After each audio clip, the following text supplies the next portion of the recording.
Hey, so this was a good game. He leads off with Ferrothorn into my Tauros. So he stays in because he may not be expecting the close combat. I get it about 76% of the time. Plus, he knows that he also lives a close combat anyway. And he does get off residual damage with Iron Barbs plus my Life Orb recoil.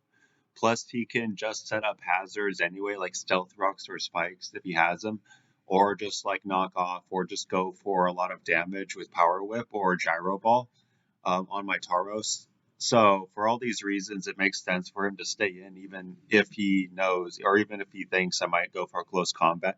So, here I was sort of predicting a ghost type to come in, but this is Ranbats, so it's likely they may not even have a ghost type. But what I sort of wanted to do was maybe calculate how much Throat Chop was going to do to Pharaoh, but I kind of didn't want to make that play also because I didn't really want to reveal Throat Chop. Plus, I thought he might click Protect if he has it. He has it, it says 59% of the time. Yeah, he would click that just to get a bit of leftovers recovery and also maybe just to scout what move I want to go for to see exactly if I have like Throat Chop or something. So here I'm sort of expecting a King Shield to come out, which would tell me because almost always the King Shield set will be the Shadow Ball Toxic sub leftovers and did I say toxic? Yeah, so that's like exactly like one specific set that this thing runs. So yeah, it says right here, if it is like one of those, then it says leftovers 85%, and then that set is that exact one that I just mentioned. And then it says life orb. It's only life orb, then 15% of the time. And so it's saying that the life orb set, to my knowledge, doesn't run the sub or toxic. So that would be like a combination of King's Shield, Shadow Ball, Flash Cannon, Sneak, and CC.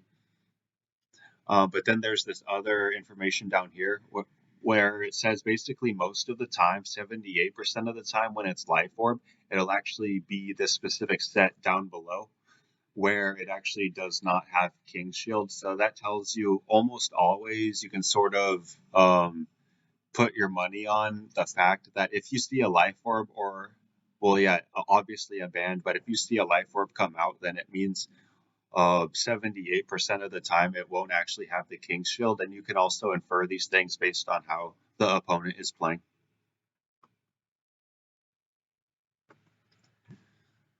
Um, so yeah, they just do go for just a basic Iron Head to basically hit any type that I want to bring in for some amount of damage because nothing is immune to Iron.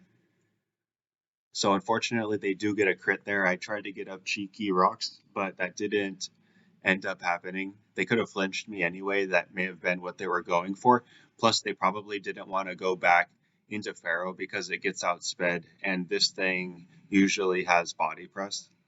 Um, so I do go back into Tauros, and I like this play because it doesn't reveal any of my new mons, any of my other hidden mons. Plus, they haven't necessarily shown like any response to Tauros at this point, so I do just go for a very telegraphed chop. So here at this point, they bring in this massive threat, Corsola Galar. So this thing always has Nightshade Strength Step, and then Will-O-Wisp almost always 94% of the time, and then Rocks and Haze. So at this point, my entire team loses to this one mon alone. I only have Incineroar to take care of it, but I don't want to bring that in because it's banded.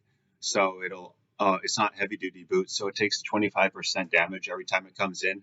And so I can't just keep bringing it in. I have to basically wait until the last few turns of the game where it's just Corsola left. If I can somehow manage to scare it out, even, or else I would just have to bring in my Incineroar, I think.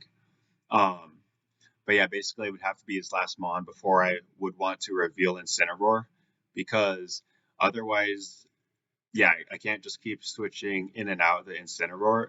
And Also, if he brings in some offensive threat and I need to stay in to damage it, then I would just lose my Incineroar, and then I would just lose the entire game just to this one Mon Corsola Galar. I would just lose the end game at that point. So at this point, I'm basically just hoping that they stay in and actually go for Will-O-Wisp and that they actually just miss. There's a 25% chance that they miss. So that's like my only chance to win at this point. So unfortunately, they do land. But yeah, definitely if they missed that 25%, then the next turn I would just hard Dynamax Darkness just to KO this thing. Like literally just to KO this Mon because they would probably stay in to Strength Sap or even just Wisp again because they would think that they would survive the next attack. So at this point, there isn't really any reason in going for a throat chop, even though it's super effective, because I know they're just going to strength step and get all of the health back anyway. So I actually wanted to avoid the cursed body. So that's why I wanted cursed body to activate on Rock Slide instead of the throat chop that I would go for soon after. I actually am sort of okay with them staying in. Because if they keep lowering my attack, because they can't actually touch me with Nightshade, they just have to wait for Burn to do a lot of damage, which is probably why they actually want to switch out, which is actually what I do predict, which is what happens on the following turn. But yeah, I'm okay with them constantly lowering the attack on this thing, because if I can get a small amount of chip on this, then that means my Max Darkness Hitmonlee in the back after a curse setup can actually maybe OHKO this thing. So basically, I want my health to get low, and then I want to just throat chop them for a little bit of damage. And then, because they keep dropping my attack, eventually I should be able to at least do a few HP of damage to this thing with throat chop. But yeah, I do predict them to want to swap out to avoid that scenario potentially. So yeah, I just fire off a CC, predicting maybe a Pharaoh or any other mon. Fighting is usually a decent option. Um, so yeah, they do reveal that they are the bandit set because no life orb was revealed. I just don't even try to predict the Corsola to come in again. I just go for the direct damage with Body Slam. And then I bring in Darmanitan. So this is sort of good to do it this way because it somewhat dissuades them from going into the Corsola Galar, because I could try to pull off a cheeky stub belly drum with the Salic Berry if I'm that set. Because they may predict the Scarf, but at this point they don't know if I'm Scarf or Band or the cheeky Salic Berry set.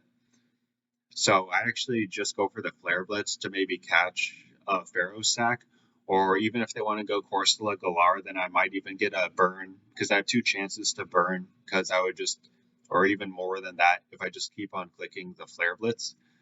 So then that residual burn would help me somewhat to take care of it later. Plus, if I get like a crit burn like the first time, then at that point I might just see if hard Dyna Hailstorm would actually take out the Corsola Galar. Because the thing is I do have pretty good offensive threats in the back. As long as I can take out that Corsola Galar, then I can actually play the game. So I just go for Flare Blitz here just to put them.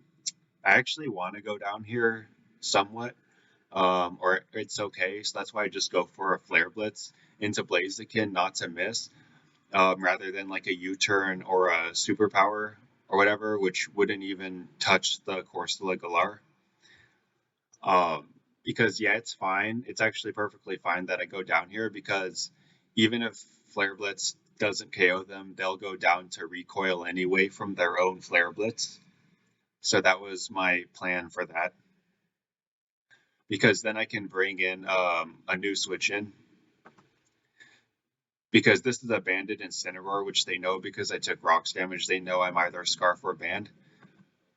So their Pharaoh doesn't actually go for Protect, which is as predicted, because the first turn or second turn when I had the Tauros in against them, they didn't actually go for a Predict to scout what moves I would go for next, or to even get Leftovers Recovery, which I would have expected.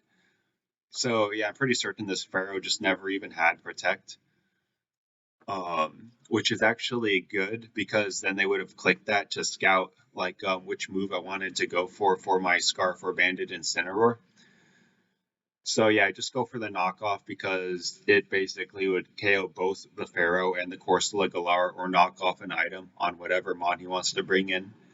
Um, so they do go Miltank, and then I do think that they have a premature Dyna here at this point, but that definitely helps me a lot. I just go Crustle here, hard Crustle, even though they could be going for a Body Slam Paralysis or a Toxic. I think it's fine. I just have to risk it at this point. It's only 30% to paralyze.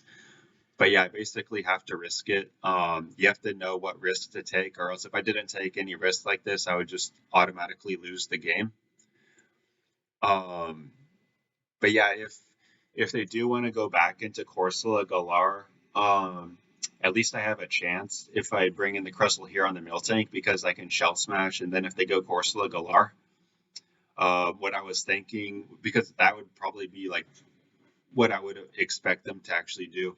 Like if they hadn't Dyna, they probably also just want to. They actually stay in the following turns with this Dyna Miltank. I think also maybe part of it is that they thought that they could lower my speed enough or that they could actually Oko me, but that doesn't end up happening. And they also didn't want to just waste their Dyna probably.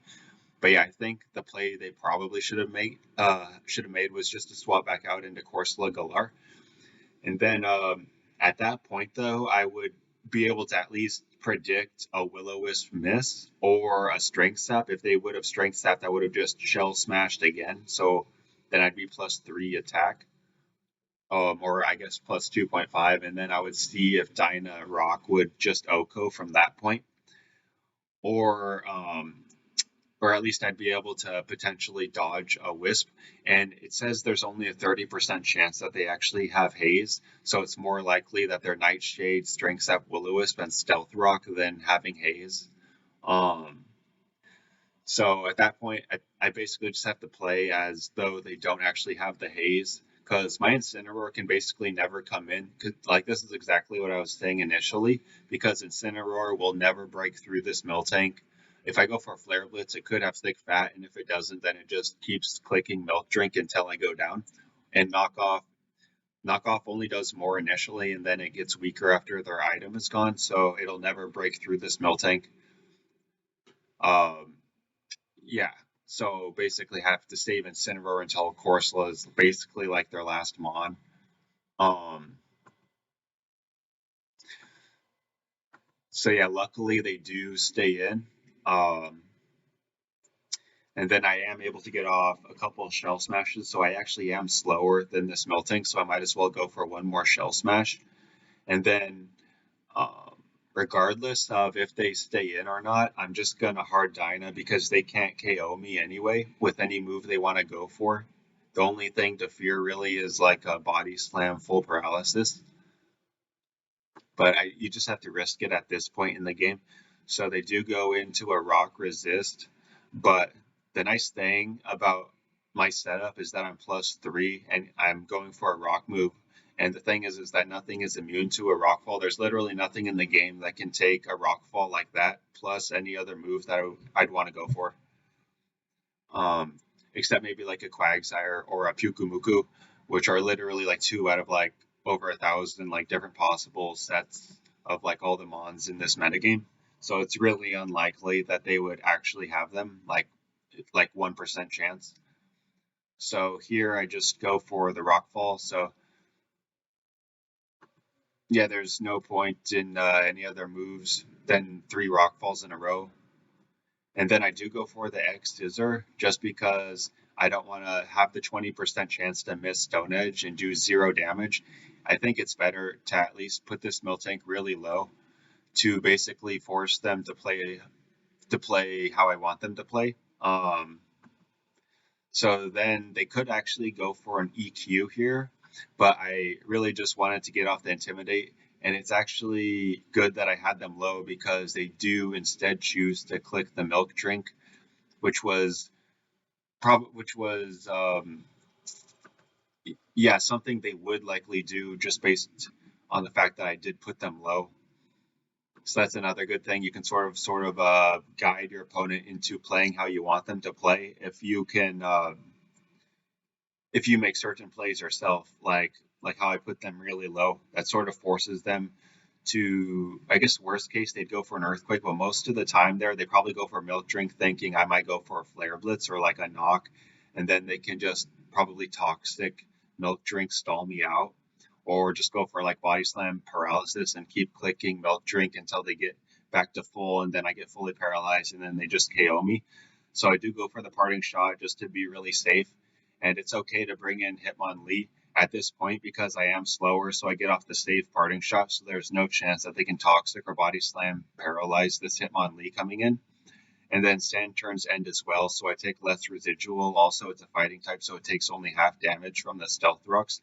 So the safest play is actually to go back into Incineroar here just to get off one more Intimidate, so he's -3.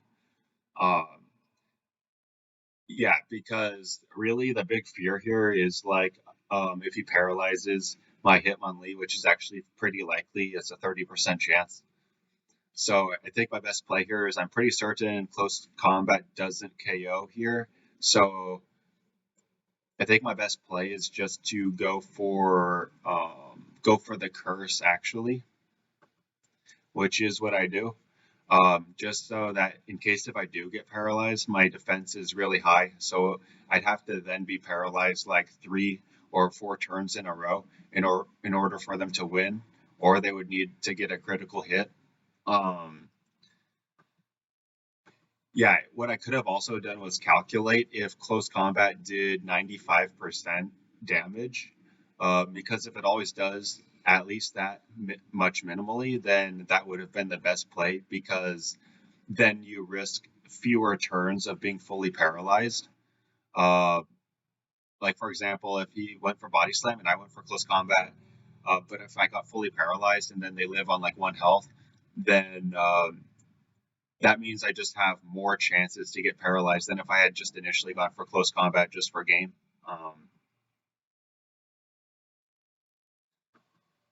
So yeah, at this point I can just outspeed and KO because of my ability, which is Unburden.